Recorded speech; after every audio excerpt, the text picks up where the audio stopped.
Hello प्यारे विद्यार्थियों, देखिए पिछले वीडियो में हमने एक्सरसाइज 1B कंप्लीट कर दी है। अब एक्सरसाइज 1C से पहले कुछ नियम हैं। ये नियम तुम्हें याद होने चाहिए अच्छे से। अगर ये नियम याद कर लेते हो तो सवाल को हल करने में कोई भी कठिनाई नहीं आएगी। नियम याद नहीं करोगे तो कठिनाई आएगी।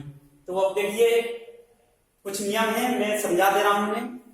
यदि दो परमेय संख्याएं a/b और c/d ऐसी हैं कि अगर a/b ये वाला चिन्ह जो होता है बड़े का होता है, जिधर ये दोनों रेखाएं होती हैं वो बड़ा होता है, a/b बड़ा है c/d से, तो इसका गुणांक बड़ा होना चाहिए b और c के गुणांक से।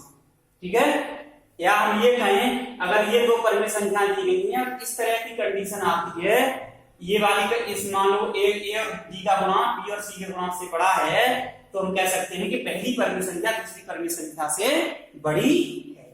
आगे सवाल भी आएंगे इसके, लेकिन यहाँ एक ध्यान रखने की बात है कि b और d धनात्मक होने चाहिए, ये ध्यान रखेंगे।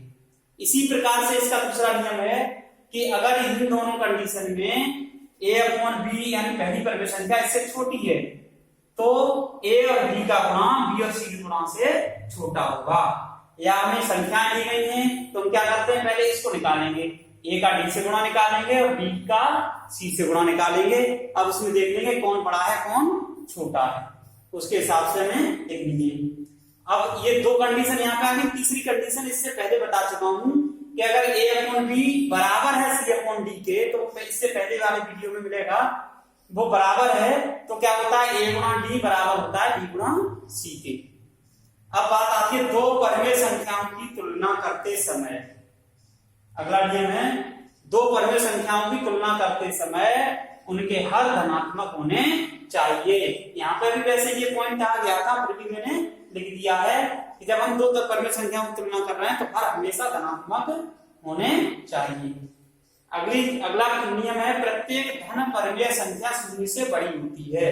ये भी ध्यान रखेंगे, प्रत्येक धनात्मक परमेय संख्या जो होती है वो शून्य से बड़ी होती है, और प्रत्येक ऋणात्मक परमेय संख्या जो होती है वो शून्य से छोटी होती है। यहाँ पे धनात्मक परमेय संख्याएं, एक पॉइंट और है, धनात्मक परमेय संख्याएं हम ये लिख सकते हैं, परमेय संख्याएं ऋणात्मक परमेय संख्याओं से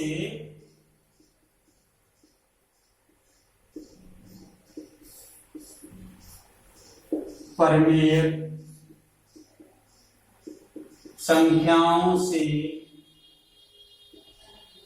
हमेशा बड़ी होती हैं। ये ध्यान रखना। ये भी कह सकते हैं ऋणात्मक परमेय संख्याएं धनात्मक परमेय संख्याओं से हमेशा छोटी होती हैं। तो ये कुछ नियम हैं, इन नियमों को हम याद करेंगे और उसी पर आधारित सवाल है हमारे।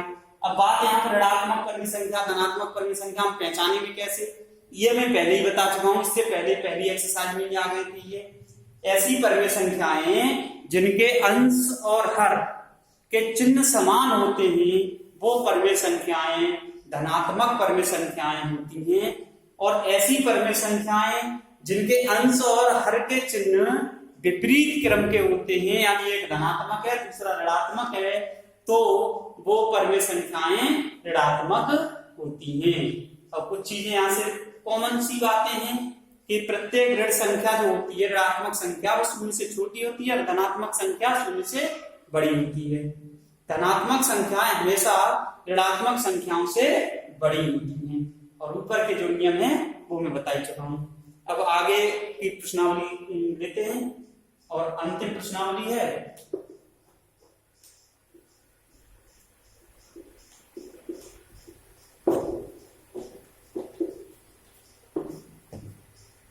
प्रश्नावली अभ्यास 1C। अभ्यास 1C ये है प्रश्न नंबर E। क्या दिया है, निम्नांकित दो परमेय संख्याओं में कौन बड़ी है। निम्नांकित दो परमेय संख्याओं, निम्नांकित दो परमेय संख्याओं में कौन बड़ी है? ये है पहला प्रश्न हमारा। इसका काखंड है -4/9, 7/9 और खाखंड है इसका -3/4,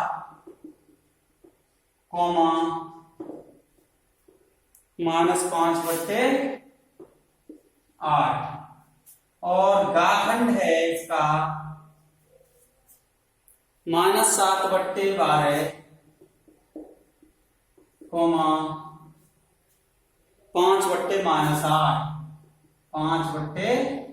5/-8 और घाखंड है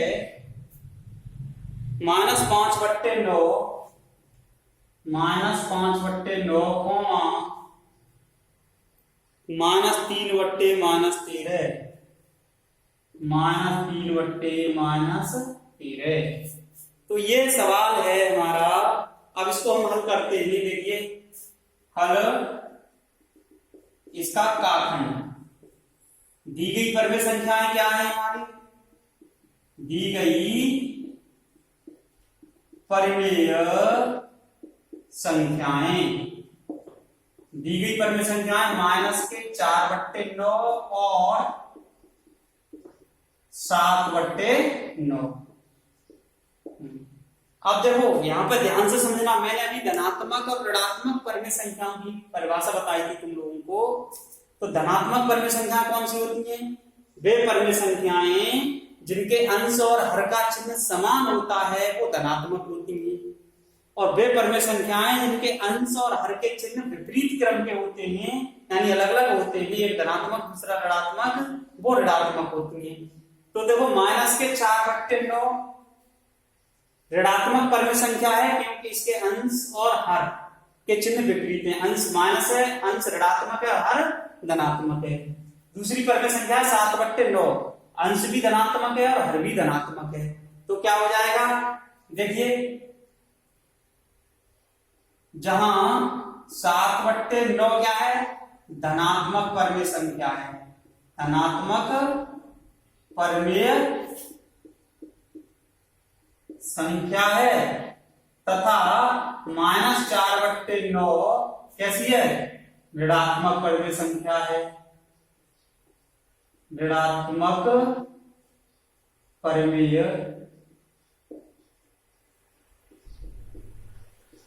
संख्या है। अतः अभी मैंने एक नियम बताया था कि सभी धनात्मक परमेय संख्याएं ऋणात्मक परमेय संख्याओं से बड़ी होती हैं, तो हमें इसमें कुछ करना ही नहीं है। तो हम क्या लिख सकते हैं? 7/9 बड़ी है, बड़े का चिन्ह ये होता है इधर दोनों रेखाएं होती हैं, किससे? -4/9 से। तो यह हो गया हमारा, इसका स्क्रीनशॉट ले लीजिए। अब बात करते हैं दूसरे वाले खंड की, खाखंड के लिए। देखिए क्या है खाखंड में? दूसरा वाला खंड है, हल है खाखंड का। दी गई परमेय संख्याएं हमारी -3/4 और -5/8, -5/8 ठीक है। ये है, देखो दोनों ही परमेय संख्याएं यहाँ पर ऋणात्मक है, इसका भी अंश ऋणात्मक है, हर धनात्मक, इसका अंश ऋणात्मक है, हर धनात्मक है। तो हमने अभी जो पहली शर्त देखी थी, तो देखिए जहां सबसे पहले वही गुणा ज्ञात कर लो, इसका इससे गुणा ज्ञात करेंगे। पहला नियम जो मैंने बताया था उस नियम को याद करना है, ठीक है। -3 × 8 बराबर ये हो जाएगा -24, तथा 4 × -5, 4 × -5 बराबर ये हो गया 4 गुना -5 माइनस का 20। तो अब हमें ये देखना है कि इनमें कौन सी संख्या बड़ी है कौन सी छोटी है। ऋणात्मक संख्या जितनी बड़ी होती है, जैसे अगर हम चिन्ह हटा दें तो 24 बड़ा है और 20 छोटा है, ये दिखाई दे रहा है। अगर चिन्ह लगा दें हम तो फिर 24 छोटा हो जाएगा और 20 बड़ा हो जाएगा माइनस का। तो ऋणात्मक संख्या जो जितनी छोटी होती है वो उतनी बड़ी होती है। तो देखिए हम यहाँ पे क्या लिख सकते हैं, जहां क्या आ रहा है माइनस के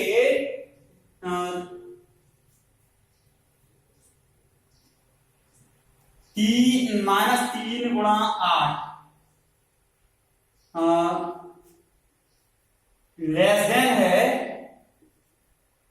4 गुणा -5 से। अतः ये दूसरी वाली कंडीशन बन के आ रही है, तो हम क्या लिखेंगे फिर बताओ।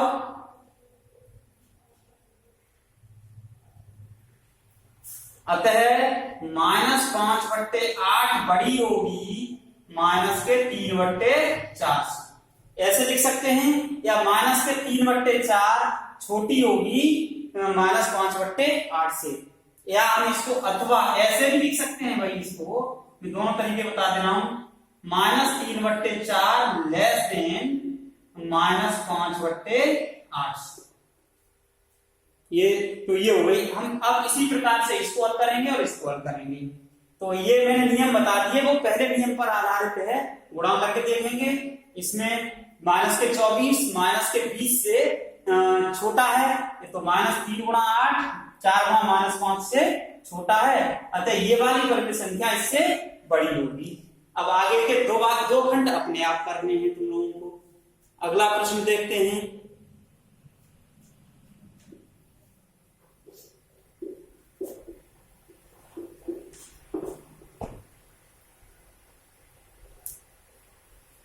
ये भी इसी प्रकार का है। दूसरा प्रश्न, निम्नांकित दो परमेय संख्याओं में कौन छोटी है। निम्नांकित दो परमेय संख्याओं में कौन छोटी है। अब हमें इसमें छोटी संख्या देखनी है, तो इसका का खंड दिया है -4/9 5/-9। खाखंड क्या दिया है हमें 6/11 -7/-11।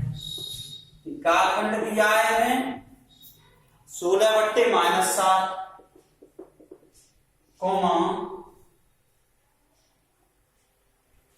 3। और घाखंड दिया गया है 4/-3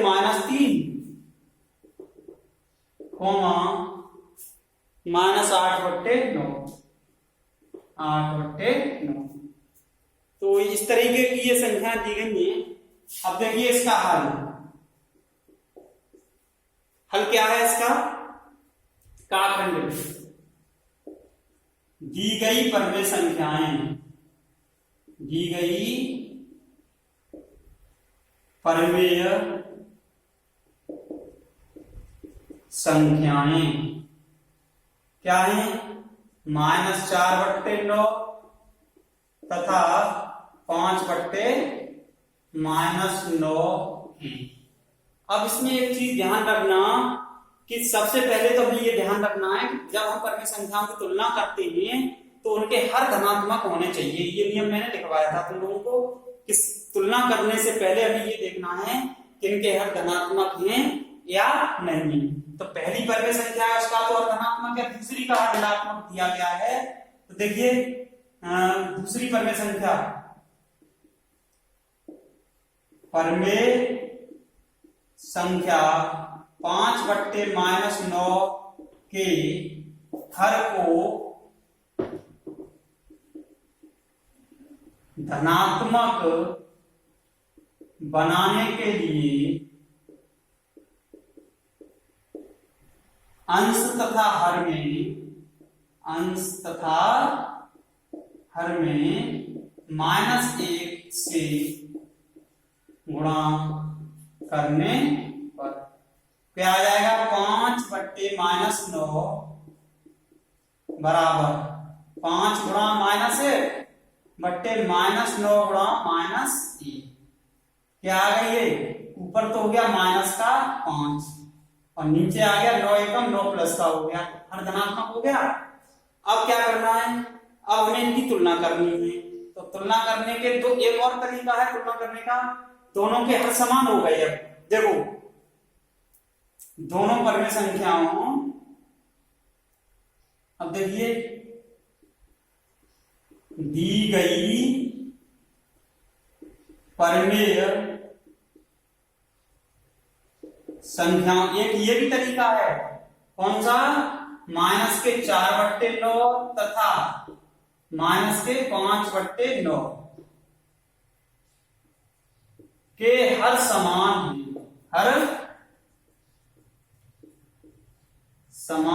हर कैसे हैं इनके? इसका भी हर समान है, इसका भी हर समान है। जब हर समान हो, हम तुलना ऐसे भी कर सकते हैं कि अगर हर समान बना लें तो भी तुलना की जा सकती है परमेय संख्याओं की। हर समान होते हैं तो अंश को देख लो, कौन सा अंश बड़ा है, कौन सा छोटा है। अब इन दोनों के हर समान हो गए, इसका भी धनात्मक 9 है, इसका भी धनात्मक 9 है, तो अंश इसका -4 है, इसका -5 है। कौन सी संख्या छोटी होगी? अभी मैंने बताया था कि जो ऋणात्मक संख्या जितनी बड़ी होती है उतनी ही छोटी होती है। तो ये वाली जो परमेय, इसका अंश -5 है, इसका -4 है, तो -4 बड़ा है, -5 छोटा है, अतः समान है। तथा या डायरेक्ट मैं बता दे रहा हूं, अतः -5/9 किससे छोटी है? लेस देन है -4/9, यानी -5/9 संख्या छोटी है। इसमें क्या पूछा? निम्नलिखित दो परमेय संख्या में कौन छोटी है? तो -5/9 छोटी है किससे? -4/9 से।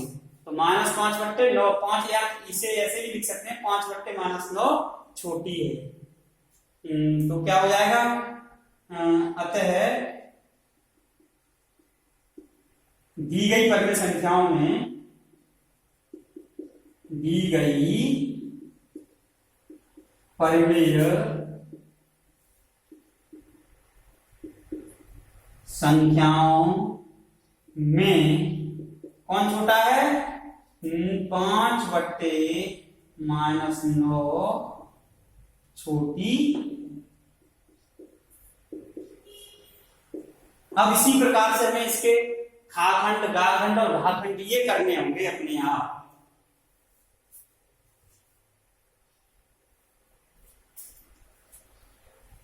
ठीक है, इसके 2 सवाल कंप्लीट होते हैं इस एक्सरसाइज के। अब इसके बाद सही उत्तर छांटना है हमें अगले प्रश्न में। 4, 5 और 6 ये प्रश्न बचे हैं। आगे इनको मैं अगले वीडियो में बताऊंगा। इसके जो छूटे हुए खंड हैं वो हमें हल करने हैं अपने आप, ये ध्यान रखेंगे। पहले प्रश्न में भी 2 खंड छोड़े हैं, इसके 3 खंड छोड़े हैं, तो इनको हमें अपने आप हल करना है और ये ध्यान रखेंगे। इनको करने के बाद अब आगे इसकी जो बची है एक्सरसाइज वो अगले खंड में हल कर दी जाएगी।